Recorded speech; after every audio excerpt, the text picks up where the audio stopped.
Hello, I'm Dr. Scott Wadier. And I'm Tommy Welling, and you're listening to the Fasting for Life podcast. This podcast is about using fasting as a tool to regain your health, achieve ultimate wellness, and live the life you truly deserve. Each episode is a short conversation on a single topic with immediate actionable steps. We cover everything from fat loss and health and wellness to the science of lifestyle design. We started Fasting for Life because of how fasting has transformed our lives, and we hope to share the tools that we have learned along the way.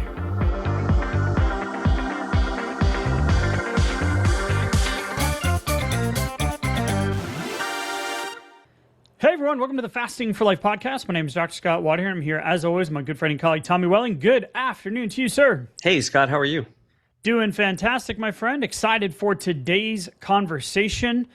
We are going to be talking again about walking as a fasting multiplier. And we're going to do a little something different that I don't think we've ever done.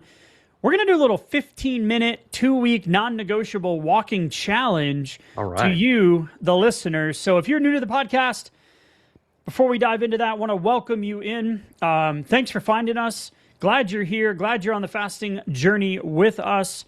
Yeah. If you want to know more about how fasting transformed our lives, why we do what we do week in and week out with the podcast, the resources on the website, the coaching, the challenges, all the things that we have here in the Fasting for Life world, head back to episode 0, episode 1, give it a listen to give you a little bit of insight into who we are and why we do what we do, like I mentioned.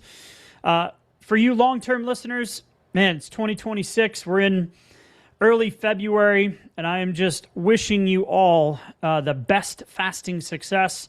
And so grateful for you to continue to listen in and give us the shout outs and the comments and the messages.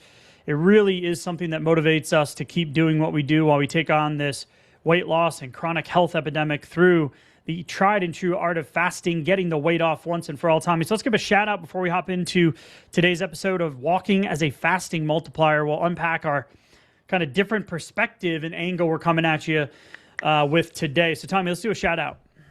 Yeah, so from Spotify, we got 3 Cat Evening said, and she was talking directly, he or she, talking directly about episode 311, why you keep falling off.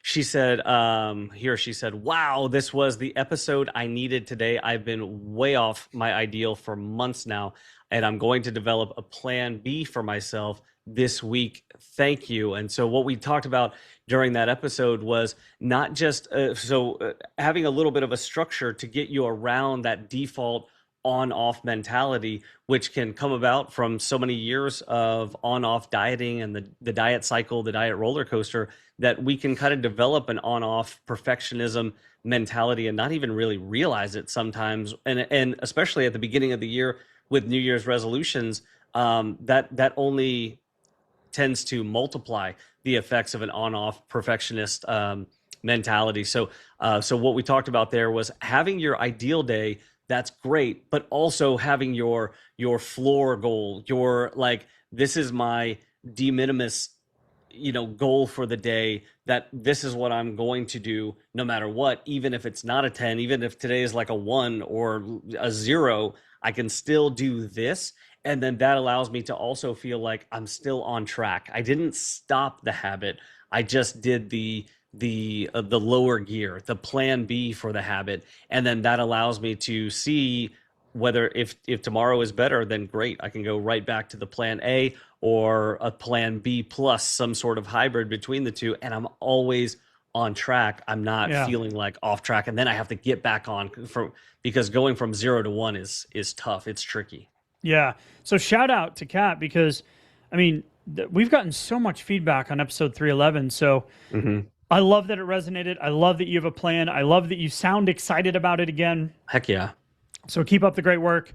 And you are truly the reason why we do what we do. So keep it up. Let us know. Thanks for dropping the comment and showing some engagement over there on Spotify. So thank you so much. Yes, thank you. So Tommy, let's hop into the conversation about today about walking and how it pairs so perfectly with a fasting lifestyle. And it is an absolute, like, I don't like the term biohack, but a fasting optimizer, right?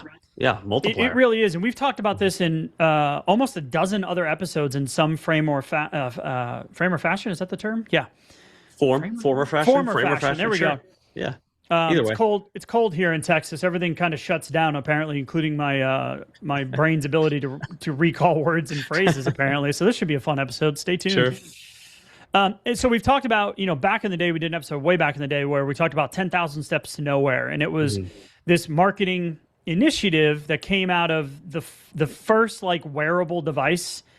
I don't remember exactly which one it was.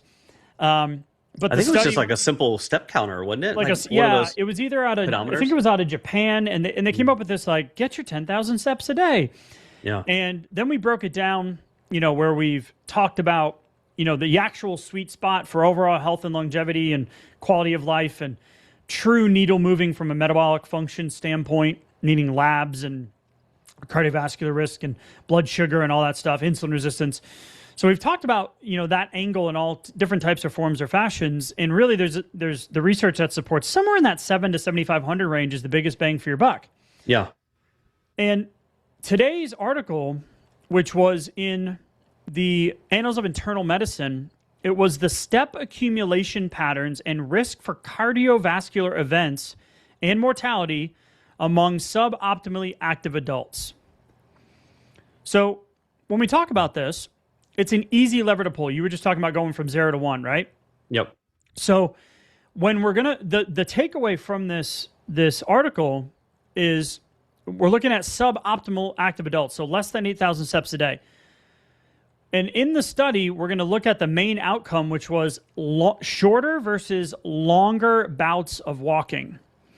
So it was 33,560 participants in the UK who were less than 8,000 steps a day. And they wanted to look at shorter than 5-minute bouts of walking, between 5 to 10-minute bouts of walking, 10 to 15, and 15 or longer. And they did this through a wrist-worn accelerometer, average of 7 days at a single time point. They did a lot of post-data gathering, statistical analysis, which is really cool. Because they adjusted for a wide range of potential confounders, including demographics, lifestyle factors, activity, sleep measures, socioeconomic status, health status, etc. And here's the reality. After 9.5 years, Tommy, when they were looking at the data compared to shorter bouts of walking, like getting up and doing the dishes or walking from the parking lot to the inside of the store and back, or, just day-to-day type shorter bouts of walking, like maybe you go to the mailbox or whatever it is, the statistics are staggering.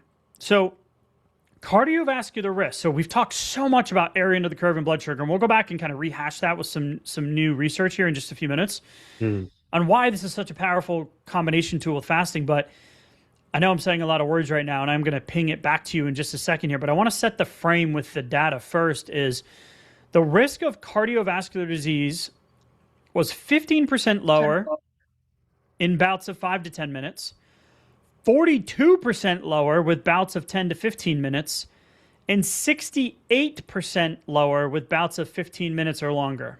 Wow. What? So we've done episodes in the past. We talk about breaking up your walking from a blood sugar perspective, and you can still get the beneficial amount if you're super busy or whatnot. But this is really from a cardiovascular disease process. So we know insulin resistance, the weight stays on year over year, decade over decade. That then creates other metabolic dysfunction in the body, which then presents itself in 8 out of the top 10 reasons why for all-cause mortality, right? So insulin is related to 8 of the top 10 most common causes of all-cause mortality here in the United States. So the second metric they looked at was the risk of death, so all-cause mortality. It was 58% lower with bouts of 5 to 10 minutes, 81% lower with bouts of 10 to 15 minutes, and 83% lower with bouts of 15 minutes or more. Wow. I mean, that's such a huge bang for your buck, because it's something where unintentionally, I mean, a lot of us have sedentary jobs. We go from office space to home space that's relatively comfortable and relaxed. We have, chairs and couches and tables everywhere. We go from one seated position to another. And so if we're not intentional about that time, intentional about putting something like a 15-minute walk into our day-to-day, a day could go by, or weeks or months or years could go by, and we just don't get that intentional time. So there really is a large group of the population that has a default that is less than any intentional exercise or intentional movement. And we know that excess fat stores. Go ahead. What are you thinking? No, keep going. I got something like to follow up on exactly Yeah. what you're saying. So, we know that those excess fat stores only make it more difficult to get up and get moving and feeling comfortable in our own skin. And like we're able to, just transport our body around in an empowering kind of way. But I just love the fact that as a goal, it doesn't require like, I have to go into the gym and I have to join a class and it has to be high intensity. And if I can't just do regular movements, how am I ever going to see myself doing these more complex and intense, exercise movements? And Eat of less, course, move more. right. And just to know that the simple act of intentional walking in a measurable kind of way, but in a very daily doable kind of way, has this sort of effect of cardiovascular protection and longevity effects. This is incredible. I love this. This is the best news. All right, you stole my lunch, because what I was going to say was, when you, like, for instance, when you think about losing weight, the standard thought process in the dieting world is eat less, move more, right? Mm-hmm. So we always focus on that muscle retention, muscle growth, because that's your metabolic powerhouse. Body composition changes once you start losing the weight if you've got a considerable amount of weight to lose. Mm-hmm. But just think of it differently this way: is, yeah, you go to the gym, right? Say you start a new gym protocol. You're going 3 to 4 times a week, doing 20 to 30 minutes of resistance training, maybe a high intensity class that Tommy just mentioned. If you can, if you are more in the sedentary, older demographic, like a lot of the folks in this study, getting to that point, you've got chronic joint pain, maybe some other issues that makes it more difficult. This is a meaningful target that you can reach, and the secondary to what you said about going to the gym is, say, oh yeah, you go and do that. So that's 2 total hours a week, let's say, 4 sessions. You are missing a huge opportunity in getting an incredible long-term health result, like we just talked about with the statistics, by simply using all of that time in between those 30-minute workouts 4 times a week to get your steps in intentionally, not incidental walking, not short bouts, low fluctuating effort, housework, interrupting sitting, etc. That doesn't give you a cardiovascular stimulus, but purposeful walking, sustained bouts, 15 minutes, continuous effort, outdoor walks. That'll raise your heart rate and breathing, which gives you that larger cardiovascular stimulus and benefit, which the study is outlining. So, Tommy, I know you had a couple of things you wanted to mention about the heart rate variability. Yeah. In terms of that exercise. So let's go there, and then we'll break everything down, and then we'll talk about the 2-week challenge. Sure. So, when we're looking at cardiovascular output and the cardiovascular efficiency, really, like, we're talking about one of the most important ways to optimize our longevity and our health span and our lifespan and quality of life as we age, but at any age, really. Like, if you could go back to any age and increase your cardiovascular output, increase your heart rate variability, lower your resting heart rate, increase your VO2 max, you would be able to accomplish and enjoy more things more easily at any given age. Okay, so always a really good goal, but also these are some of the most highly correlated things when it comes down to longevity and quality of life at any age. Okay, so the things that we can do as far as fasting are concerned, and as far as our actual training are concerned, sometimes feel like we're talking about this is what athletes worry about. But really, when we talk about heart rate variability and VO2 max, this is something that as mere mortals, as non-athletes, and we could be in the elderly population, we can be orthopedically, have disadvantages also where it's harder to move around. These things still matter a lot, and I would argue they might matter even more if you're in one of those categories rather than a trained athlete, because the effects that it actually has on our movement, our efficiency, our quality of life. And so I wanted to correlate a couple of things with regard to our fasting, but also our walking. So when we're looking at heart rate variability, let's say, the easy baseline is that greater heart rate variability at any age and at any level of health and performance, higher heart rate variability is generally better. Okay. And so what could we do about it? Well, walking intentionally, actually specifically zone 2 training, so light to moderate intensity aerobic exercise. So able to have a conversation for 30 to 60 minutes while doing the activity. Okay. So like, how does that translate to real world? Yeah. That's the easiest way to explain it. When you get into Perfect. zone 3, zone 4, if you ever gone, walking or running with a buddy or done a workout with a buddy and they're cruising and you're over there, he or she's having a conversation and you're like, and then like you're out of breath feeling, that means you've come out of that zone, just for real life context. Perfect. So you're probably in zone 3, maybe zone 4. You've moved up. Yeah. So 30 to 60 minutes, you can sustain it and have a gentle conversation and not feel that like laboring kind of out of breath feeling. So zone 2 is perfect for increasing heart rate variability, also for increasing your VO2 max output over time as well. And the great thing here is that for zone 2 training, like we get the question a lot, should I do fasted workouts because or maybe should I do fed workouts because I know if I'm fed, then my performance might be better. I have these glycogen stores, I'm bringing in fuel, or during my fasted workouts, I might feel a little bit more depleted and things like that. But zone 2 training specifically for VO2 max and for heart rate variability, as well as for resting heart rate, actually it's optimal to do these fasted, and you don't have a big effect on performance within the zone 2 range when it comes to your glycogen stores either.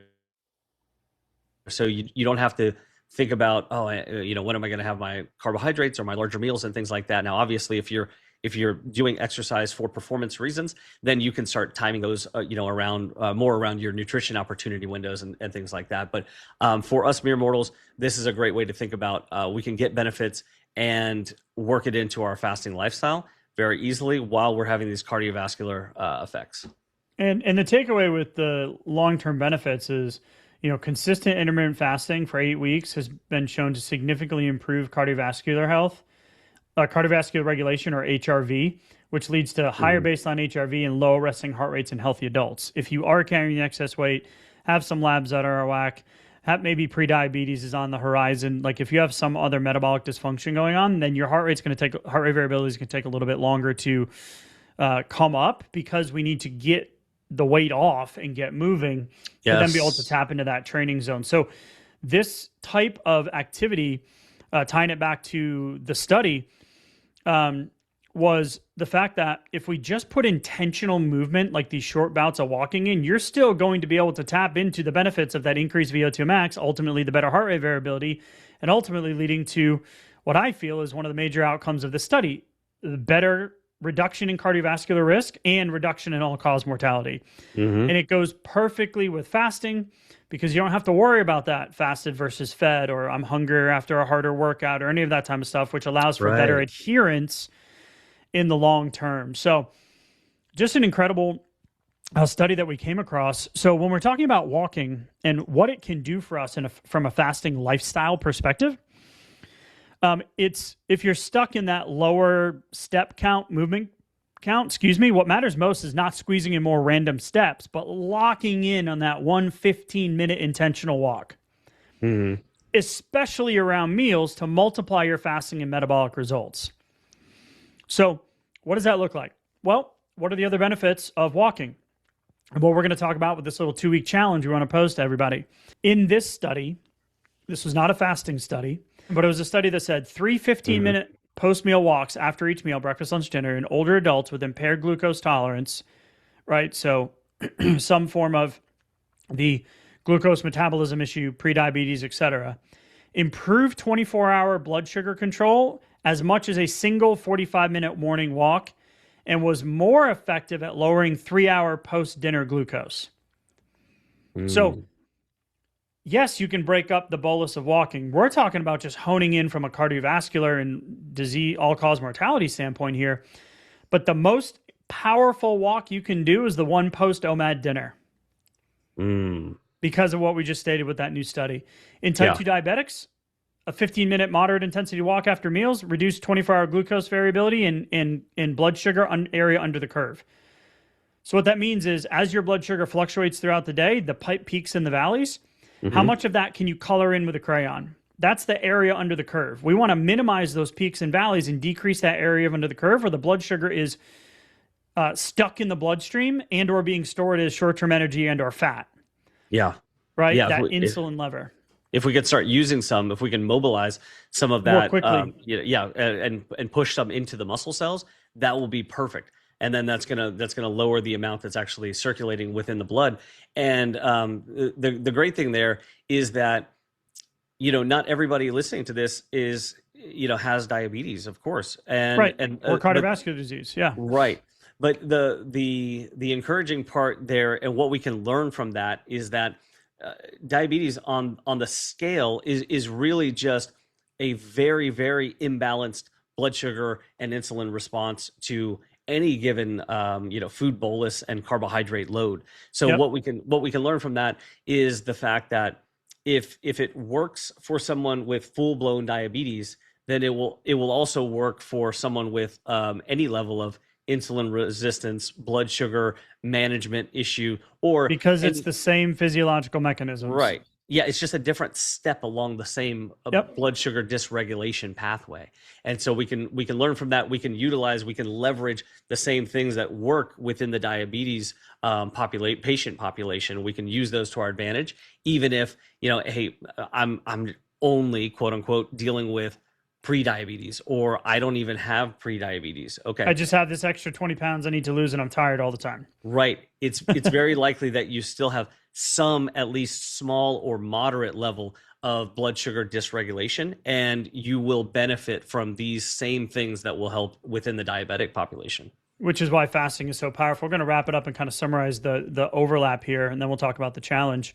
Cool. So 2 more studies share. 30-minute brisk walk after meals improves 2-hour glucose response across different carb contents in mixed meals, right out of the PMC.NIH. The newer data, a 10-minute walk immediately after glucose intake, so a more heavy carb, sugary kind of meal, lowered peak blood glucose and blood glucose and overall area under the curve compared with sitting, and sometimes outperformed longer but later walks, highlighting the importance of timing. So this is what we're going to talk about in the challenge in a second. So when we say walking is a fasting multiplier, what we mean is the same meal, same carbs, same same fasting time, same eating window, right? So everything's the same. Yeah. But if you walk 10 to 15 minutes right after, your glucose area under the curve can drop dramatically, sometimes by half, just compared to going down and sitting down after your meal. Wow. And go ahead. Yeah. I was going to say, and that's a really good thing, because especially as you get later on in the day, you're then going to be more protective of your sleep that comes after that as well. Because the blood sugar is going to be balanced. Absolutely. The other thing is skeletal muscle is really like our glucose, like garbage disposal or sink. So we're basically borrowing tomorrow's insulin sensitivity and using it right now. So your pancreas doesn't have to go like, what are we doing all night? Right. Which leads to cravings and blood sugar instability and brain fog and less willpower the next day when it comes to food choices. So yeah, that's a great point. Because you don't just regulate everything overnight. As you start to get into that sleep cycle, your body stops the processing in certain regards to blood sugar management, and so ultimately then you can, fat burning. Like, are you going to lose the weight the next day? Or is the scale going to reward you the next morning? So then, instead of being optimal and setting yourself up for success the next day, as your dinner OMAD specifically gets later and later, or larger and larger, more carbohydrate rich, or is not being managed after dinner with things that will be helpful, like a post-dinner walk and things like that, then you can be going to bed with greater than optimal blood sugar, and then waking up. So you have your fasting blood sugar whenever you wake up, that's also coming up higher. And then you start to manage that, which then the problem then becomes you feel the dip. And so you're waking up, it's higher than it should be. And then you start to feel that dip as you're still processing through that, because you didn't get done processing through everything last night. And so that's the tricky part, because we usually think, oh, well, I'm going to be going to sleep. My body has plenty of time. I'm going to be burning through some calories, and my blood sugar, it's going to fix my blood sugar overnight. But it kind of just pauses a lot of that, and which you can see on a continuous glucose monitor but you may not realize if you're not wearing one. So let's tie it in just overall, this concept of this simple lever of walking, and then we'll talk about the action step, which is the challenge that we're going to pose to y'all. I'll be doing it with you too. My walking's been very intermittent lately, cold, illness. Yeah. Wife had a concussion, but just a bunch of stuff going on in the life of the lives of the Wadier household. So it's been very intermittent. See what I did there? And so, I'm like, no, I'm doing this, right? Like, let's go. Yeah. And there's a couple of guys that we're doing extended fast with from church, and they were going to be doing a walking challenge along with it. And I was like, yeah, I'll do it. And then I didn't end up doing it. So shout out to y'all. But here we go. So when we talk about this lever we can pull with walking, and what it's going to do is it's going to lower your spikes and lower your blood sugar area under the curve, like Tommy was just talking about. Less reactive hunger and cravings in the evening and the next morning. Cleaner overnight glucose, which pairs with your fasting window to improve insulin sensitivity and reduce insulin resistance over time. And easier adherence to your chosen fasting schedule because you're avoiding the roller coaster days the day before, setting up success for the future, for the next day. That's a big one right there. Right? Yeah. So here we are. What are we doing? We're going to call it the 15-minute non-negotiable challenge. Okay. I just came up with that on the fly because I realized we hadn't titled this thing. The 15-minute non-negotiable challenge. We're going to be turning the science into a simple identity level rule for your fasting lifestyle. This is going to become part of who you are and just what you do. You don't have to think about it. You don't have to talk yourself into it on most days. You're just going to do it. So 14 days. The 15-minute non-negotiable walking challenge. Once per day, minimum 15 minutes of continuous, brisk walking. Okay. Not leisurely stroll. So don't take your kids who are under 6 who aren't great on their bike yet or riding, one of those ride-along dinosaurs or something because you're not actually walking. You're herding cats. So get it in. 15 minutes continuous walking. Ideally within 10 to 30 minutes after your largest, most carb-heavy, or latest meal. Okay. Timing is important. You got I would even say 10 to 20 minute post-meal window. Okay, the quicker you can do it, the better. And at a pace where you can talk and not feel that out of breath feeling that I mentioned earlier. So we want to get you up into that zone 1, possibly zone 2. So 15 minutes of intentional walking, right, Tommy? Okay. So it's intentionally brisk, but not a like full on jog, definitely not a sprint. So we want to be able to have a conversation. Okay. And, set a timer for that 15 minutes. I think that looking at this in a way like you were talking about, Scott, where it's becoming part of my identity. This is part of my fasting lifestyle. It doesn't matter what I actually ate to like justify needing the walk. It just becomes, part of the habit pattern. Yep. And, like our parents and grandparents and great grandparents, a lot of times they used to talk about, doing this and like a post meal walk. It was just kind of ingrained. And in certain cultures, it's part of it too. For sure.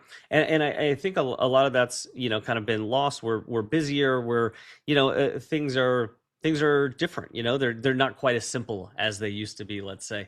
But we can definitely simplify it with something like this. And I'm thinking about like just the number of 15, like the 15-minute walk, make sure you have at least a 15-hour fast in there too, like a foundational 15-hour fast. I know a lot of folks listening are used to doing some fasts that are longer than that, but not everybody. And especially depending on where you're coming from or how your recent results have been, even that as like a floor, 15-hour floor, 15 minutes of walking. Let's just call it 16. I mean, I know what you're doing, and I'm like, right. Well, 16/8 is the foundational. And doing it for 15 days instead of 14 days, right? And like just use the number 15, just leverage it for simplicity. All right, we're changing the challenge on the fly. It's still non-negotiable. I'm just messing. I like the 15, the non-negotiable 15. So then it just kind of, things get paired up naturally together because when we do things like that, we talk a lot about fast cycling. Like the podcast could be named the Fast Cycling Podcast, where essentially it's like we're thinking about fasting in a way that links one fast to the next, but really what we're doing is we're linking one decision to the next, is essentially what we're doing to build a lifestyle over time. And so when we're thinking about something like this, non-negotiable walking, with regards to what is our foundational fasting, and we're doing these things daily, and it may not be every single day, but it's most days. And when we're doing that, we're really thinking about it as a lifestyle. And then we can leverage the things that help us with fat burning more whenever we need it. So we're not feeling like, as we mentioned earlier, like we're going from 0 to 1, right? I mean, there's so much simplicity in this, right? So we came at it from a different angle today with the cardiovascular all-cause mortality perspective and the staggering 62 to 83% improvement that you get in cardiovascular and all-cause mortality, respectively. So you're already doing your fasting window, right? So all this, you don't have to change too much. Like I mentioned, same window, same meal, right? Just add this in. So not trying to raise that 0 to 1 threshold. So you're already doing your fasting window. Now you're adding a movement window. So an intentional walk that plugs straight into your already fasting lifestyle, right? So if you're already doing 15-9 and a 15-minute non-negotiable walk is like adding another 5 to 10% return on your metabolic investment over the next 3 to 6 months. A good so you're ROI, also investing in the long game, right? Yeah. So let's wrap it up. So for 15 days, we're now challenged. How did we not do that? All right, we're going with it. The 15-day fasting multiplier daily walk challenge. That's a mouthful. For 15 days, do one 15-minute continuous walk every day. Start with within 10 to 30 minutes after a targeted meal, right? Biggest meal, carb heaviest meal, latest in the day. Latest meal, right? That's where we want to start. Aim for slightly brisk, can talk in full sentences, but it's not a stroll. If you want, and you are using CGMs or blood sugar finger sticks, you can log your glucose after pre-meal and 2 to 3 hours post-meal, right?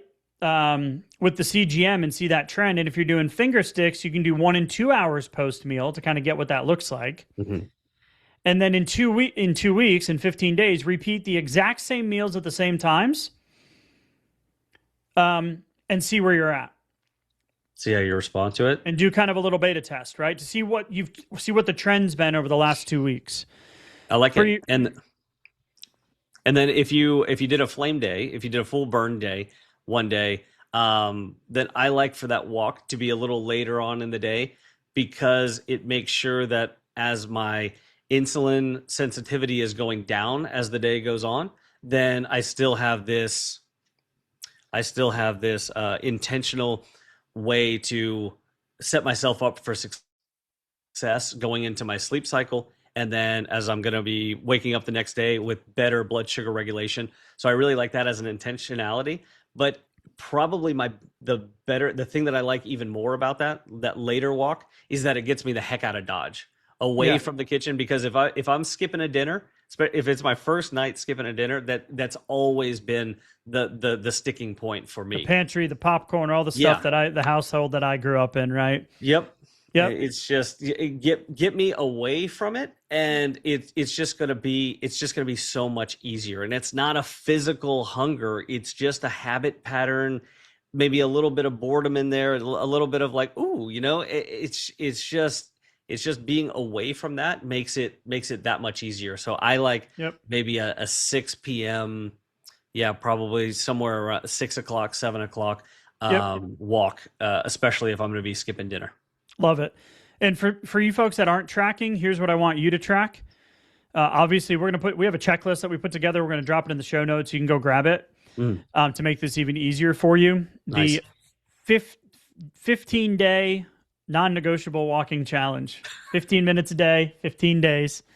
I'm gonna let you finalize the name. If you don't have a CGM or you're not doing blood sugar sticks, that's fine. But here's what I want you to track. On a scale of 1 to 10 each day, how are your evening cravings? How did you wake up? So how was your energy? Do you feel rested, tired, hungry? Right? So, and did you have morning hunger? So did you wake up ravenous? And then your sleep quality on a scale of 1 to 10. And then track it over the course of the 15 days and see where the trend goes. My guess is that it's going to go down, and that's going to be incredible. One modification I want to mention is for folks that are limited mobility. Start with what you can. 3 to 5 minutes, 5 to 10 minutes, 10 to 15. Maybe by the end of the 15 days, you'll be able to kind of move through and increase your time capacity. Because the research was clear. Once you get past that 10-minute mark, and I didn't mention this earlier, you're going to get the majority of the benefit, and it's only incremental up from 10 to 15 plus. So you're going to get the biggest bang for your buck in that 10 minutes. And maybe I didn't want to mention it to give other people an out. Yeah, right? maybe. No minutes is better than 10 minutes is better than no minutes, right? Sure. But if you're limited mobility and you really want to try it, just start slow, ramp yourself up over the next 15 days, and I think you're going to see an incredible improvement. Yeah, same thing. If you have an orthopedic issue or something else that's limiting mobility in one part of the body, then or you can't just go on intentional walks like this, then if you can move some part of your body, get that moving in an intentional way where you're actually looking at the clock, set a timer for it, and then you did it in an intentional way. That's very different from just kind of going through the day without that intentional compartmentalized movement time. So you're likely to see a better response from your body, better blood sugar regulation. And, it's not going to all change just all at once, but when you build in that daily consistency like that, you really can start to internalize that as, hey, this is just something that I do. That's just part of my day. And it becomes part of who you are and how you think. And then you start working your other things around it because it's not that much time. So it should be pretty much doable for almost anybody listening, I think. So it's going to be good. It's going to be a good challenge. Absolutely love it. Head to the show notes, grab the checklist. We want to hear from you. Post it in the fasting community. You can find the fasting community if you're not a part of it in the show notes as well. It's down at the bottom. You can join our fasting Facebook group if you like. Yeah. But as we wrap up, here's what we're going to do. This is kind of my final putting a bow on it statement. If you remember nothing else from today, especially all of my grammatical speaking mistakes. In a world that sits and snacks, one intentional 15-minute post-meal walk can quietly multiply every fasting win you're working so hard to achieve. That's great. So let's do this together. Let's set the intention. Let's rock and roll. 15 days. Here we go. Tommy, appreciate the conversation as always, man, and we'll talk soon. Let's go. Thank you. Bye. So, you've heard today's episode, and you may be wondering, where do I start? Head on over to thefastingforlife.com and sign up for our newsletter, where you'll receive fasting tips and strategies to maximize results and fit fasting into your day-to-day life. While you're there, download your free Fast Start guide to get started today. Don't forget to subscribe on iTunes, Spotify, or wherever you get your podcasts. Make sure to leave us a 5-star review, and we'll be back next week with another episode of Fasting for Life.